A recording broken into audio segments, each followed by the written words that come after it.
telepon langsung, ditodong dan ditanya, saya jawab iya, tidak ada masalah gitu loh. Cuman kesini-sini kok sama aja nih, begini terus. Ini kapan selesainya sih?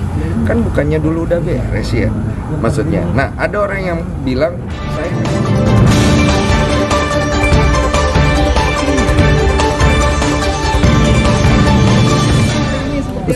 laporan tadi, karena itu ini. Ya, laporannya gimana tadi, Pak? Baik, terima kasih ya kawan-kawan semua. Jadi sehubungan dengan adanya peristiwa lama diangkat lagi ya.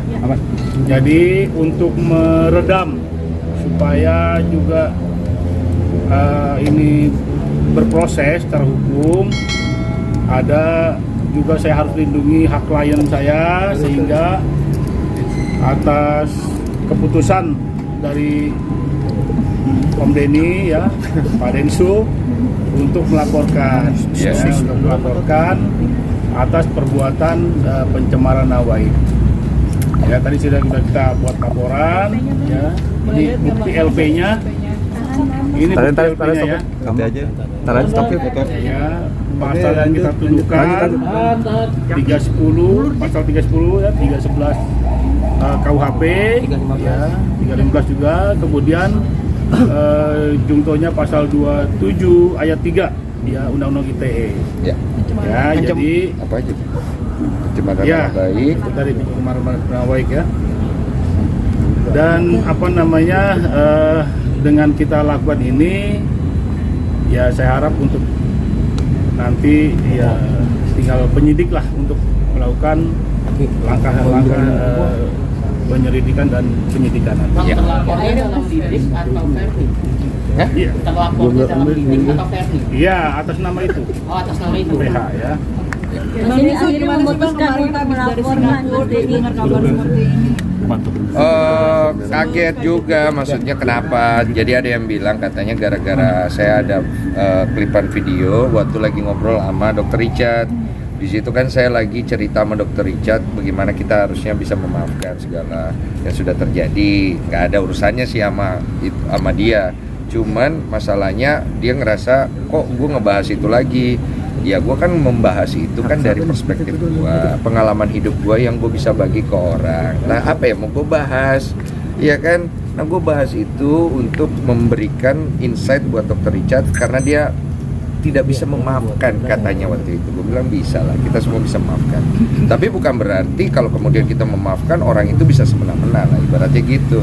Nah akhirnya dibikinlah dia satu postingan, yang postingan itu membuat orang tuh menafsirkan macam-macam. Kesannya bahwa hasil tes DNA saya yang dulu itu diragukan.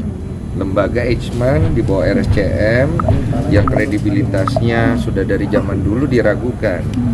Kemudian dia kesannya nih ya, kesannya saya itu tidak berani untuk tes DNA kedua kali. 4 tahun yang lalu di acaranya Pak Hotman Paris, saya waktu itu ditelepon langsung, ditodong dan ditanya, saya jawab iya, tidak ada masalah gitu loh. Cuman kesini-sini kok sama aja nih, begini terus. Ini kapan selesainya sih?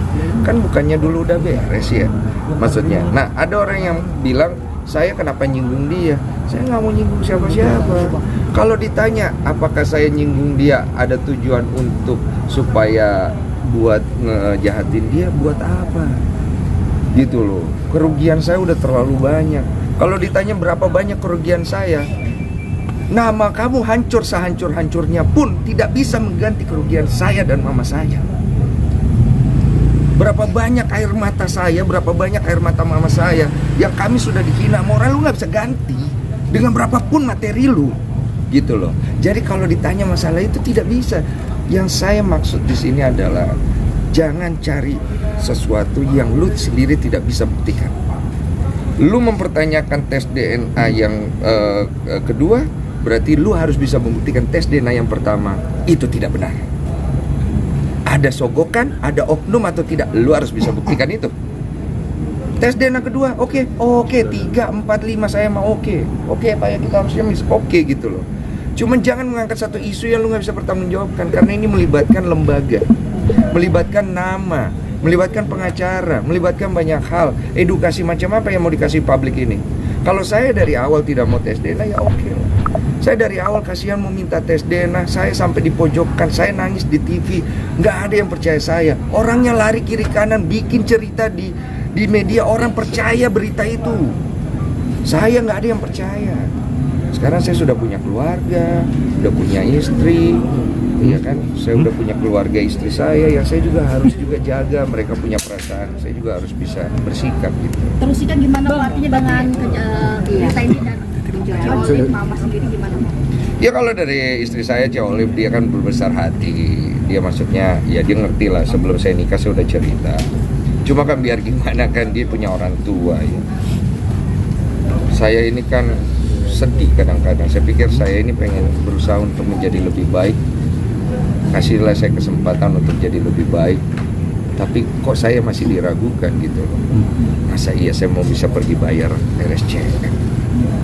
Berapa banyak uang gue saat itu mau bayar, dengan uang gue yang sekarang pun gue gak bisa bayar SJM. Kredibilitasnya tinggi sekali gitu loh. Terus kemudian bagaimana saya harus mempertanggungjawabkan diri saya sebagai laki-laki kepada keluarga saya, istri saya, keluarga istri saya. Sampai istri saya pernah nanya, yang dulu yang kamu kok nggak laporin dia ya? Kalau itu jelas-jelas dia udah fitnah kamu, udah cemarin nama baik kamu sampai nggak punya kerjaan, kamu itu dihina hampir satu Indonesia, orang lain tuh sampai masih banyak loh yang jengkel sama kamu sekarang gitu loh.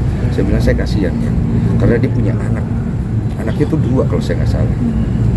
Dia punya anak, dia bagaimana mau biayain anaknya. Istri saya tuh sampai ngomong, tapi kamu pernah nggak kasihan sama diri kamu sendiri? Ya kalau saya mah rugi nggak apa-apa ya. Ya memang ini udah takdir atau karma saya pernah nakal atau segala macam. Cuman dia ngomong terakhir itu yang bikin saya ya juga ya.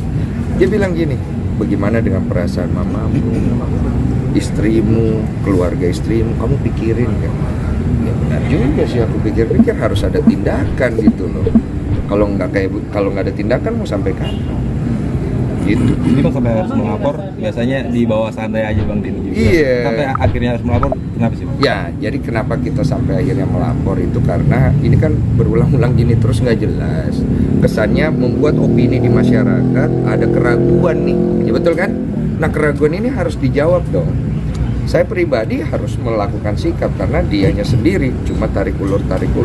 Nah saya melakukan sikap, saya mau menghubungi Pak Anwar dari Muhammad Anwar Associate bersama Pak Sogi untuk menjadi ahli kuasa hukum saya, melaporkan ini supaya diselesaikan di ranah hukum, supaya jelas nih aturan mainnya ada, jangan cuman saling lempar isu di sosial media, akhirnya netizen berantem, menimbulkan dosa, fitnah, asumsi, apalah macam-macam. Gitu ya Pak kira-kira. Vanessa berarti ini gitu udah bilang kalau udah pernah menyelesaikan masalah ini secara private juga. Nah sekarang sendiri emang komunikasinya mungkin kayak pernah ngobrol juga nggak sih, ngapain dibawa? Dulu kan saya sudah pernah sampein waktu itu, saya bilang kamu Ferni jangan lagi kamu bahas-bahas kayak begini di media untuk cari pembenaran buat kamu ya, karena kamu itu udah banyak sekali bohong loh, banyak loh bohong kamu merugikan saya itu banyak sekali. Saya ini cuma mikirin kamu punya anak loh, makanya saya itu pengennya diselesaikan dengan lebih private aja segala macam. Kalau mau tes kedua lebih private lebih bagus. Jangan dong, jangan kamu jadikan anak kamu itu alat loh, alat untuk mencari pembelaan diri. Kalau kamu sudah nggak tahu cara membela diri kamu loh, jangan loh. Anak itu tidak punya salah, anak itu loh. Kasihan saya aja sampai sekarang loh. Kita masih mau cari berjuang untuk bisa punya anak, hargai kok punya anak itu, maupun latar belakangnya dari mana gitu. Pikirin dia punya masa depan, kesehatan mentalnya gimana. Kamu sebagai ibu itu ya pakai otakmu gitu loh. Masa depan anakku kok pikirin. Ya dianya sendiri nggak peduli kayaknya sama anaknya. Anaknya dia posting. Kesannya, aduh saya bilang ini bagaimana? Gitulah. Ada indikasi panjat Emang sosial? sampai di blok? Aku di blog udah lama. Ada indikasi panjat sosial? Saya nggak peduli dia mau pansos atau apa, itu nggak ada masalah.